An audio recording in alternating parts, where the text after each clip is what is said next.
नीट परीक्षेचा पेपर फुटल्यामुळे महाराष्ट्रासोबतच देशातल्या अनेक शहरांमध्ये गोंधळ उडालाय। या सगळ्या प्रकरणाची चौकशी सुरू असतानाच आता महाराष्ट्रातल्या आणखी एका परीक्षेबद्दल संशय घेतला जातोय। महेश्वर पेरी नावाच्या सोशल मीडिया हँडलवरून एक दावा करण्यात येतो ज्यानुसार 10वी आणि 12वीच्या विद्यार्थ्यांना कमी मार्क मिळालेले असताना त्यांनी सीईटी पेपरमध्ये 100% गुण कसे काय मिळवले, ज्यावेळेला दोन्ही परीक्षांचा आपण ज्याला म्हणतो सिलेबस हा सेम असतो, अशा प्रकारचा दावा करण्यात आला। आणि यावरून सुद्धा आता महाराष्ट्रामध्ये राजकारण पेटण्याची शक्यता आहे, कारण काँग्रेसचे नेते सचिन सावंत यांनी सुद्धा या प्रकरणावरती प्रश्नचिन्ह उपस्थित केलेलं आहे। आणि शेवट सीईटीला MSCETला या सगळ्या प्रकरणावरती स्पष्टीकरण देण्यात आलं आणि या स्पष्टीकरणावरती दावा करणाऱ्या व्यक्तीने म्हणजेच महेश्वर पेरी यांनी पुन्हा एकदा आक्षेप घेतलेला आहे। हे प्रकरण नेमकं काय आहे, सीईटीमध्ये खरंच गोंधळ आहे का, कोणत्या गोष्टीवरती आरोप करण्यात आले, ज्याने आरोप केलाय, ज्याने दावा केलाय की या परीक्षेमध्ये गोंधळ आहे, त्याचे दावे नेमके काय आहेत, जे स्पष्टीकरण MSCETने दिलेलं आहे त्यामध्ये त्यांचं नेमकं म्हणणं काय आहे,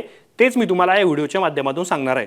नमस्कार, मी या ठिकाणी मुंबई तक मध्ये तुम्हा सर्वांचं स्वागत आहे। सगळ्यात आधी म्हणजे महेश्वर पेरी यांचे दावे आपल्याला पाहायचेच, पण त्याआधी गुरप्रीत सिंग सप्पल नावाचा एक एक्स मीडिया हँडल आहे आणि त्यांनी काय म्हटलंय, म्हणजे त्यांनी एक प्रकारे महेश पारी यांनी जे स्क्रीनशॉट जो शेअर केलाय पीडीएफचा, तो सोशल मीडियावरती व्हायरल झालाय। त्यांनी तो शेअर केलाय, त्याच्यामध्ये ते म्हणतायत नीचे महाराष्ट्र सरकार द्वारा किए गए स्टेट कॉमन एंट्रेंस टेस्ट 2025-26 के टॉपर्स का रिजल्ट है।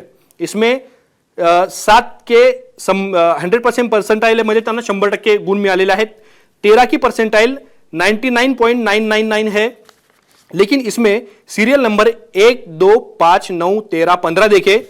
इन सब के 12वीं में PCM के नंबर 41 से 49 के बीच आए हैं। PCM म्हणजे फिजिक्स, केमिस्ट्री, मैथ हे जे विषय असतात त्याच्यामध्ये 1, 2, 5, 9, 15 के और 10 में PCM के मार्क्स 36 से 45 के बीच आए थे। सीरियल नंबर 6, 14 के नंबर 45 और 40 है। सोचिए क्या ये संभव है, ऐसे स्टूडेंट एंट्रेंस टेस्ट में 100% ले आए। यह डेटा महेश पारी ने ट्वीट किया है आणि त्यांनी काँग्रेसला, मल्लिकार्जुन खरगेला आणि राहुल गांधी यांना ट्वीट केलेलं आहे। हे त्यांचं ट्वीट आहे आणि याच्यामध्ये सोबत त्यांनी खाली महेश पारी यांनी शेअर केलेला एक फोटो त्यांनी पोस्ट केला होता। त्या फोटोमध्ये सुद्धा मी तुम्हाला तो फोटो दाखवतोय। त्याच्यामध्ये विद्यार्थ्यांचा निकाल एक प्रकारे दाखवण्यात आलेला आणि त्याच्यामध्ये त्यांनी SSC आणि HSC म्हणजे 10वी आणि 12वीच्या परीक्षांमध्ये त्या विद्यार्थ्यांना किती मार्क मिळाले त्याचा सुद्धा त्यांनी उल्लेख केलाय, पण याच्यामध्ये त्यांनी त्या विद्यार्थ्यांची नावही ब्लर केलेली आहेत। हा पहिला दावा होता। आता तुम्ही याच्यामध्ये महेश्वर पेरी ज्यांनी हा सगळा दावा केलाय त्यांचे दावे सुद्धा आपल्याला समजून घ्यायचे, पण महेश्वर पेरी हे नेमके कोण आहेत, तर ते शिक्षण तज्ञ आहेत, उद्योजक आहेत, मीडिया क्षेत्रात सुद्धा ते काम करतात आणि करिअर 360 या संस्थेसोबत ते निगडीत आहेत आणि एक प्रकारे या करिअर मार्गदर्शन संस्थेचे ते चेअरमन सुद्धा ओळखले जातात। एक प्रकारे परीक्षा, करिअर याच्याबद्दल त्याचे सल्ले सुद्धा देत असतात, त्यामुळं त्यांनी केलेल्या आरोपामुळे सगळ्या प्रकरणाला धार आली। आता महेश्वर पेरी यांनी ज्यांनी जो स्क्रीनशॉट शेअर केला त्याच्यानंतर त्यांनी एका मागून एक ट्विट केलेले आहे की या सगळ्या प्रकरणामध्ये ज्या परीक्षांचा म्हणजे 12वीचा आणि सीईटीचा अभ्यासक्रम जवळपास सेम असतो, मग 12वी मध्ये 48 ते 45% मिळवलेल्या विद्यार्थ्याला इकडे या परीक्षांमध्ये 100% गुण कसे काय मिळतात, असा प्रश्न त्यांनी उपस्थित केला। आणि ज्या वेळेला महेश्वर पेरी यांनी सगळे एकामागून एक दावे केले X वरती, त्याच्यानंतर काँग्रेसचे नेते सचिन सावंत यांनी सुद्धा या सगळ्या प्रकरणावरती आक्षेप घेतला। त्यांचं म्हणणं काय होतं, महाराष्ट्र सरकारच्या स्टेट कॉमन एंट्रन्स टेस्ट 25-26 ची टॉपरची यादी मुख्यमंत्र्यांसोबत महायुतीच्या सगळ्या नेत्यांनी पाहावी। या निकालात 7 विद्यार्थ्यांनी 100% गुण मिळवलेले असून 13 विद्यार्थ्यांची पर्सेंटाइल 99.999 आहे। विशेष म्हणजे अनुक्रमांक 1, 2, 5, 9, 13 आणि 15 या विद्यार्थ्यांचे 12वीतील PCM गुण हे केवळ 41 ते 49च्या दरम्यान आहे। तसेच अनुक्रमांक 1, 2, 5, 9 आणि 15 यांचे 10वीतील PCM गुण 36 ते 45 दरम्यान होते। अनुक्रमांक 6 आणि 14 यांचे गुण अनुक्रमे 45 आणि 40 आहे। मग असा प्रश्न निर्माण होतो की 10वीमध्ये अत्यंत सामान्य कामगिरी करणारे विद्यार्थी अचानक सीईटी सारख्या स्पर्धात्मक परीक्षेत 100% गुण कसे काय मिळवू शकतात। चंद्रकांत पाटील जी तुमचं यावर मत काय आहे हे आता महाराष्ट्राच्या जनतेला कळलं पाहिजे, अशी भूमिका घेतली सचिन सावंत यांनी। आता यांनी जे महेश्वर पेरी दावे करतायत त्याच्यावर यांनी सुद्धा त्यांचं स्पष्टीकरण दिलं।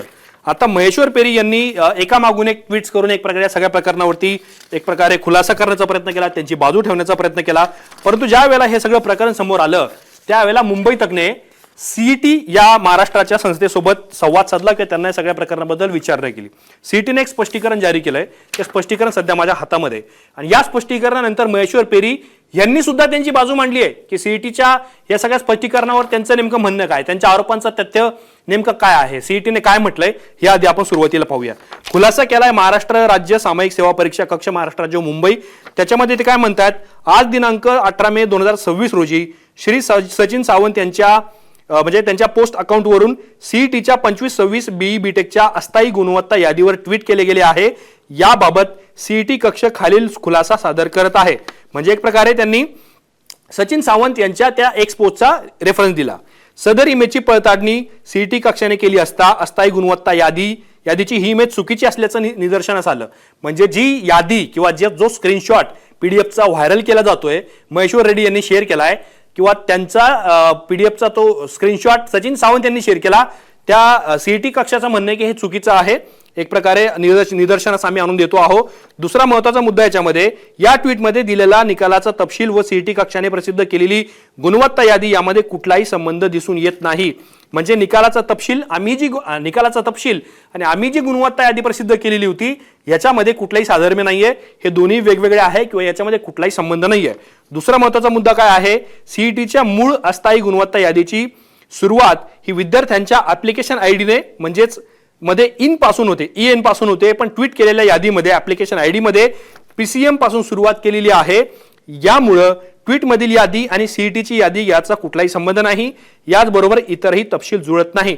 याच्यामध्ये महत्त्वाचा मुद्दा सीईटी काय सांगते आहे की आमच्या विद्यार्थ्यांचा जो अनुक्रमांक असतो किंवा ती जी यादी असते ही यादी ऍप्लिकेशन आयडी पासून सुरुवात होते, पण जी पोस्ट व्हायरल होते, जो स्क्रीनशॉट व्हायरल होतो आहे त्याच्यामध्ये ऍप्लिकेशन आयडी मध्ये पीसीएम पासून विद्यार्थ्यांच्या नावांना सुरुवात करण्यात आलेली होती. त्यामुळं ट्विटमधील यादी आणि सीईटीची यादी याच्यात कुठलाही साधर्म्य नाही, कुठलाच काय संबंध नाही असं सुद्धा खुलाशामध्ये सांगण्यात आलंय. तिसरा आणि शेवटचा मुद्दा याच्यामध्ये सीईटीचा काय आहे, विद्यार्थ्यांचा प्रवर्ग, त्यांचे 12वी व 10वीतील गुण, सीईटीतील पर्सेंटाईल म्हणजे टक्केवारी गुण हे जुळत नाहीत.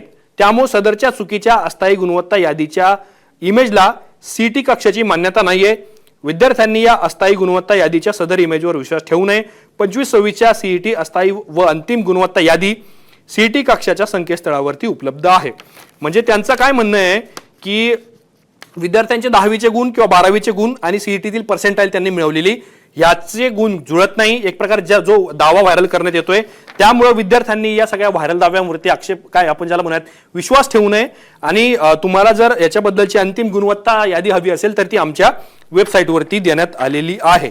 आता या सगळ्या प्रकरणांबद्दल मी तुम्हाला सीईटीचा खुलासा दाखवला, ज्या सीईटीने या सगळ्या दाव्यांचं खंडन केलेलं आहे.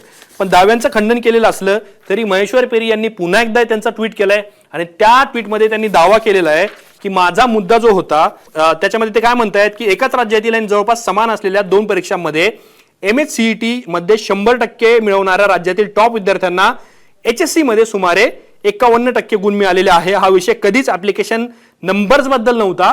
MHCET पर्सेंटाईल म्हणजे टक्केवारी आणि HSC यांच्या टक्केवारीतील तफावतीबद्दल होता. याच्यामध्ये 2 मुद्दे आहेत. त्यांचं काय म्हणणं आहे की हा मुद्दा विद्यार्थ्यांच्या टक्केवारीबद्दल आहे, जो 12वीची आणि सीटी परीक्षेतली हा ऍप्लिकेशन नंबरचा काही मुद्दा नाहीये. त्यांनी एक प्रकारे सीईटी कक्षाचा तो मुद्दा खोडून काढण्याचा प्रयत्न केला. त्यांचा शेवटचा मुद्दा काय आहे, आपण प्रसिद्ध केलेली सीटी टॉपरची रँकिंग किंवा त्यांचे रँकर्स टक्केवारी आणि त्यांचे HSC PCM गुणांची तुलना ही पूर्णपणे अचूक आहे. इतकेच नाही तर गेल्या वर्षी देखील MHCET प्रशासनाने याबद्दल स्पष्टीकरण दिलेलं होतं. म्हणजे त्यांचं असं म्हणणं आहे की 12वी आणि MHCET ह्या ज्या परीक्षेमध्ये विद्यार्थ्यांची तुलना जी आहे ती पूर्णपणे अचूक आहे आणि एक प्रकारे तुम्ही मागच्या वर्षी सुद्धा या प्रकरणातील स्पष्टीकरण दिलेलं होतं. आता एवढे सगळे मी तुम्हाला कागद दाखवले. या सगळ्या कागदांमध्ये CET परीक्षेमध्ये एक प्रकारे गोंधळ झालाय, त्याच्यामध्ये गडबड झाली असा आरोप महेश पेरी यांचा आहे. आणि दुसरीकडे सीईटीचं असं म्हणणं आहे की या सगळ्या प्रकरणामध्ये असं काही नाहीये. जो पीडीएफची स्क्रीनशॉट जी व्हायरल होते आहे त्याच्यावरती विद्यार्थ्यांनी काय त्याच्यावर विश्वास ठेवू नये, कारण त्यातले आकडे किंवा त्यातले जे तपशील्स आहेत, जे डिटेल्स आहेत ते चुकीचे आहे किंवा निराधार आहे असं त्या सीईटी कक्षाचं म्हणणं आहे. पण सचिन सावंत यांनी केलेल्या आरोपामुळे एक प्रकारे त्यांनी वैद्यकीय शिक्षण मंत्री चंद्रकांत पाटील यांना या प्रकरणावरती धारेवर धरलंय आणि एक प्रकारे त्यांना विचारणा केली या सगळ्या प्रकरणांबद्दल। त्यामुळं नीट परीक्षेच्या पेपरफुटीवरून जरी सगळे आरोपांचे गदारोळ किंवा चर्चा घडत असल्या तरी सुद्धा आता महाराष्ट्रातल्या सीईटी परीक्षेवरती सुद्धा शंका घेण्यात आली आहे। अर्थात आता सीईटी कक्षाने या सगळ्या प्रकरणावरती स्पष्टीकरण दिलेलं आहे, त्यामुळं विद्यार्थ्यांना सुद्धा ते सांगतायत की कुठल्याही अफवांवरती विश्वास ठेवू नका। या संदर्भातली जी अंतिम गुणवत्ता यादी आहे ती आमच्या वेबसाईटवरती उपलब्ध आहे। त्यामुळं या प्रकरणावरून महाराष्ट्रामध्ये पुन्हा एकदा नवीन राजकीय वातावरण तापल्याचं पाहायला मिळतंय, कारण राजकीय अँगल किंवा राजकीय पदर सुद्धा या प्रकरणावर निर्माण होत आहेत। सोशल मीडियावरती जे दावे केले जातात त्या सगळ्या प्रकरणांबद्दल तुम्हाला काय वाटतं, तुमची मतं काय आहेत, आणि सोबतच सीईटी कक्षाने जे स्पष्टीकरण दिलंय त्यावरून जे प्रश्न उपस्थित केले जात आहेत सीईटी कक्षाच्या त्या स्पष्टीकरणाबद्दल, त्यातल्या मुद्द्यांबद्दल तुम्हाला काय वाटतं हे आम्हाला कमेंट बॉक्समध्ये नक्की सांगा। असेच माहितीपूर्ण व्हिडिओ पाहण्यासाठी मुंबई तकच्या YouTube चॅनलला सबस्क्राईब करायला विसरू नका।